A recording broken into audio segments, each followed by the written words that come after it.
जैसे हम आपको कहें कि 20%, तो 20% का मतलब क्या हुआ, 20% का फ्रैक्शन वैल्यू कितना होता है, तो 1/5 होता है। अब याद रखना 20% का फ्रैक्शन वैल्यू क्या होता है, तो 1/5 होता है।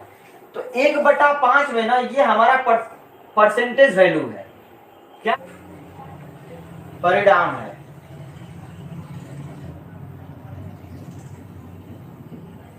और ये हमारी मूल संख्या होती है, क्या होती है, तो मूल संख्या। ठीक है, बोलो किसी को कोई डाउट है इस वाले टॉपिक से, यहां से मैं जो लिखा 20%। अगर आपको चेक करना है तो ध्यान से देखना, ये हमारी क्या बोले हैं, मूल संख्या है, मतलब 5 हमारी मूल संख्या है। 5 का अगर 20% निकालें तो क्या आएगा, देखो 5 गुणे 20% का मतलब कितना होता है, 1/5 कटा दिए तो क्या आ गया, मतलब मूल संख्या का 20% ही तो एक आया है, मतलब इसका 20%, इसका 20% बराबर क्या होगा, तो ये रिजल्ट निकल कर आएगा, क्या होगा, तो ये रिजल्ट निकल कर आएगा, ये 1 क्या होगा, रिजल्ट निकल कर आएगा। अब चाहे किसी का भाई चेक कर लो, आपको हम बोले कि 10% है, 10% का फ्रैक्शन वैल्यू कितना होगा, 1/10। 10 हमारी ओरिजिनल संख्या है, ये क्या है, हमारा मूल संख्या है, और 1 हमारा प्रतिशत रिजल्ट है, क्या है, प्रतिशत रिजल्ट है, किसका, 10 का 10% एक आएगा, देख लो 10 का अगर 10% करो आप, तो 10 गुणे 10% का फ्रैक्शन वैल्यू 1/10, 10 से 10 कट गया, क्या आ गया, 1 आ गया। बोलो किसी बच्चे को डाउट है क्या इस टॉपिक से। फिर अगर आपको बोले बाबू 60% का फ्रैक्शन वैल्यू क्या होता है, तो आप बताओ 60% का फ्रैक्शन वैल्यू 3/5 होगा। तो 5 आपका ओरिजिनल नंबर है, ये आपका प्रतिशत रिजल्ट है, प्रतिशत क्या है, रिजल्ट है। तो 5 का आप लिखो, 5 का अगर आप 60% निकालना चाह रहे हो तो सोचो 5 गुणे 60% का मतलब कितना, 3/5 हो गया, तो 5 से 5 कट गया तो कितना हो गया, 3 नहीं ना आया।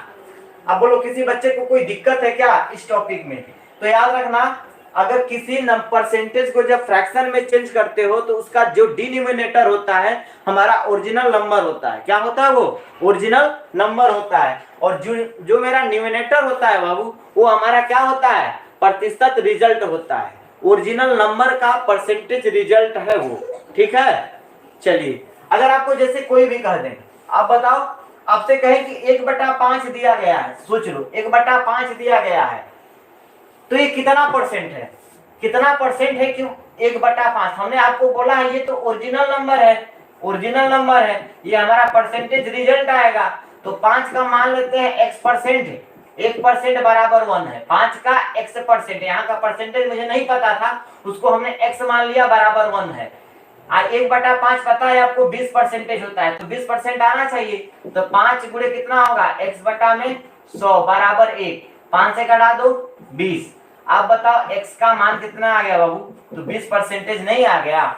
तो ये आपका नंबर है, इसको आपको याद रखना है। 1/5 में जब भी फ्रैक्शन में मान दे तो जो डिनोमिनेटर होता है आपका नंबर होता है, मूल संख्या होता है, जो न्यूमरेटर होता है, अंश जो होता है वो आपका परसेंटेज रिजल्टेड होता है। ठीक है, यहां तक किसी बच्चे को डाउट है तो बोले, यहां तक किसी बच्चे को कोई डाउट है। अब मैं सवाल पे आ रहा हूं डायरेक्ट, तो अगर सोल्व करेंगे बाबू तो ध्यान से समझना, ऑप्शन मैंने नहीं दिया है, विदाउट ऑप्शन का है। ठीक है, समझना।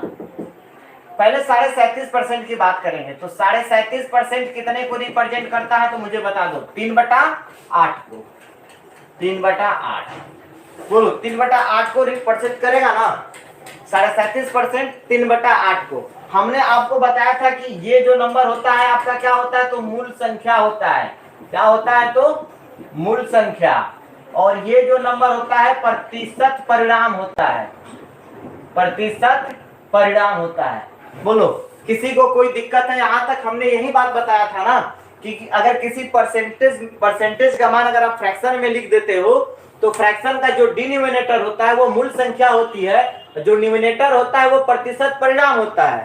ठीक, यहां तक किसी को दिक्कत है तो बोले। तो कह रहा कि यदि संख्या का 37.5% इसी संख्या में जोड़ने पर, तो सको संख्या का 37.5%, ठीक है, इसी संख्या में जोड़ने पर, यदि संख्या का 37.5% 3/8 मिला, इसी संख्या में जोड़ने पर, तो संख्या हमारी 8 थी ना, ये संख्या क्या है हमारी 8 थी, 8 का 37.5% इसी संख्या में मतलब 8 में ही जोड़ने पर परिणामी जो रिजल्ट हमारा मिलता है वो 1320 होता है। तो सोचो मूल संख्या पहले कितनी थी, मूल संख्या पहले कितनी थी, 8 थी। अब रिजल्टेंट कितना बना है प्रतिशत, 3 बना है। तो 8 3 कितना हो गया, 11। अब बताओ 11 यूनिट का मान ही तो दिया है 1320, 11 यूनिट का मान ही तो 1320 दिया है बाबू, बोलो। मतलब पहले संख्या हमारी 8 थी, अब उसका जब 37% हमने क्या किया, जिस संख्या में जोड़ दिए हैं, इसी संख्या में जब 37% जोड़ दिए तो अब जो 8 थी वो अब 3 बढ़ गई है। क्या हो गई है, 3 बढ़ गई है।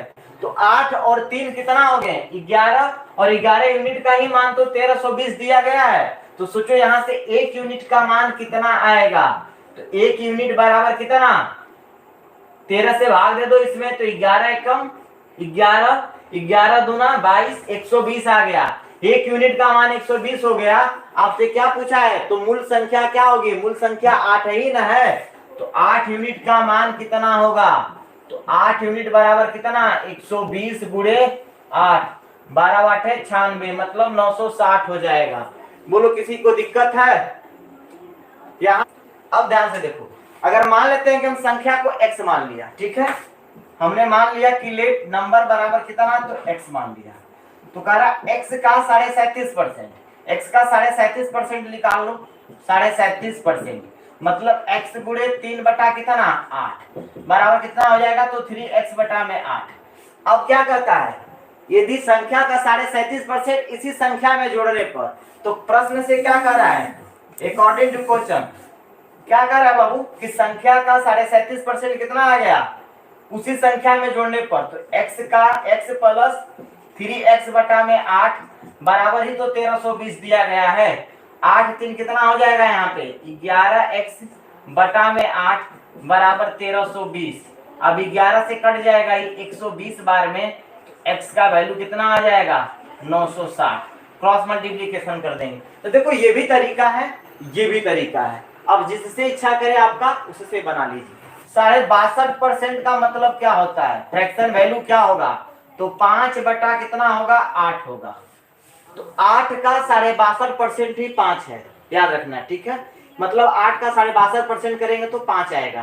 कह यदि एक संख्या का 62.5% इसी संख्या में घटाने पर परिणाम कितना आता है, 6321 आता है। मतलब कि अब इस 5 को ना, इस 5 को क्या करेंगे बाबू, इसी संख्या में घटा देंगे, इस संख्या में हम क्या करेंगे, माइनस कर देंगे।